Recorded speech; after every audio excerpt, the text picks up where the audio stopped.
Imagine this. You make one mistake. You don't bow to the king. Or maybe you steal a loaf of bread, and for that, they cover your body in honey, tie you into a boat, and leave you in the sun. Slowly, insects start crawling all over you. Then, they start eating you alive while you're still breathing. Sounds like something out of a horror movie, right? It's not fiction. It actually happened. And today, we're diving into the most brutal, most terrifying punishments in human history. The ones so dark, historians still argue about how anyone could survive them. Stick around till the end, because the last one on this list is almost too disturbing to believe. Let's get into it. Let's go back, roughly 2,500 years, to ancient Persia, modern-day Iran. There, they had a punishment called Scaphism. Historians sometimes call it the boats. Here's how it worked. A person was laid down between two hollowed-out boats, locked together, with only their head, hands, and feet sticking out. Then, they were force-fed milk and honey, over and over, until they got violent diarrhea. Next, their entire body was smeared with more honey, and then they were left floating in a stagnant pond under the sun. The honey attracted insects,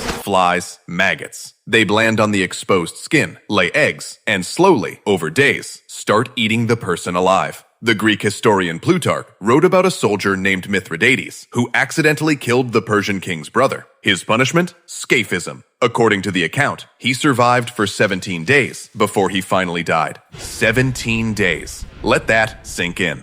Ancient Greece. And this one has a twist you won't see coming. There was a craftsman named Perlos. He built a massive bronze bull for a tyrant king named Phalaris, ruler of Sicily. The bull was hollow. You'd lock someone inside, light a fire underneath, and slowly roast them alive. But here's the horrifying detail. The bull was engineered with pipes, so that the victim's screams echoed out through the bull's nostrils, sounding exactly like a bull's roar. King Phalaris loved the design so much, he tested it on Perlos himself. The inventor became the first person to die in his own creation. And in a twist of poetic justice, historians say Phalaris himself was eventually killed in the very same bull when the people rose up against him. Sometimes, the cruelty you build comes back for you. Fast forward to the 1500s and 1600s, the age of pirates and naval empires. Sailors who broke the rules, stole supplies, or led a mutiny faced a punishment called keel hauling.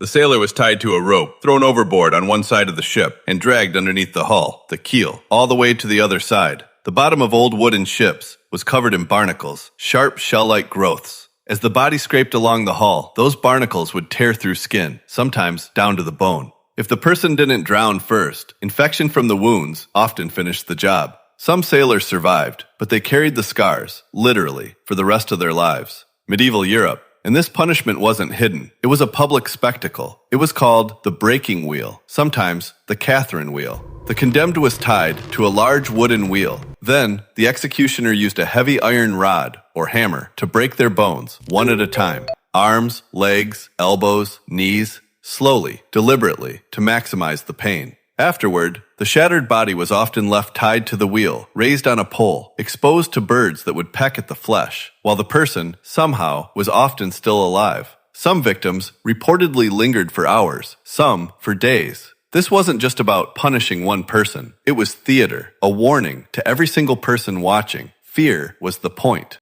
This next one isn't about pain from a weapon. It's about pure, slow-building dread. It's known as rat torture, and accounts of it appear in both European and Chinese history. A cage filled with a starving rat was placed on the victim's stomach. Hot coals were placed on top of the cage. To escape the heat, the rat had only one direction to go: down, through the person's body. Think about that for a second. You know exactly what's about to happen. You can't stop it. All you can do is wait. That waiting, that anticipation, was often more terrifying than the pain itself.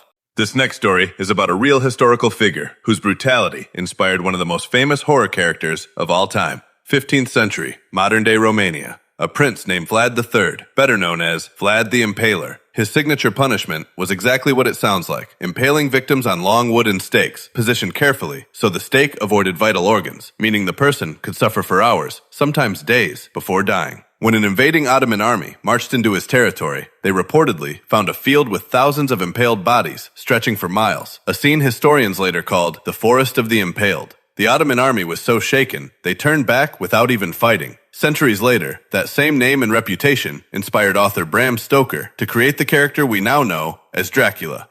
The horror movie monster you've seen on screen, based on a man whose real-life brutality was arguably far worse than fiction. Northern Europe, the Viking Age. This one comes straight out of the Old Norse sagas. It's called the Blood Eagle. According to the legends, the victim's back was cut open, the ribs pulled outward, and the lungs pulled out and spread, resembling a pair of wings. Historians actually still debate whether this punishment was ever literally carried out or whether it was exaggerated storytelling passed down through generations. Either way, the legend itself has survived for over 1,000 years, which tells you something about how deep the fear it created really ran. So here's the real question. Why? The answer in one word: fear. There was no police force, no cameras, no courts with due process like we have today. Rulers had one tool to keep control: fear. If one person was punished publicly, brutally, everyone watching learned the same lesson: don't even think about it. These weren't just punishments for the individual, they were warnings for everyone else. But as societies evolved, people started to realize something important. Cruelty spreads fear, but it doesn't create justice. Today, torture is illegal in most countries around the world. The United Nations has an entire convention specifically against it. But don't assume cruelty is a thing of the past. Even today, reports of torture still surface in certain prisons, in certain conflict zones, under certain regimes. The methods have changed. The instinct hasn't fully disappeared. So the real question isn't, how could people back then be so cruel? The real question is, have we actually moved forward as a species, or have we just changed the methods? So that's a look at some of the most brutal punishments in human history. And yes, every single one of these actually happened. It's hard to wrap your head around, right? How people could do this to each other. But that's exactly why history matters. It reminds us that cruelty never actually built a better society. Understanding and justice did. If this blew your mind, drop a comment and tell me which one shocked you the most. Hit like, subscribe for more deep dives into the darkest corners of history, and share this with a friend who's obsessed with true crime and history. See you in the next one.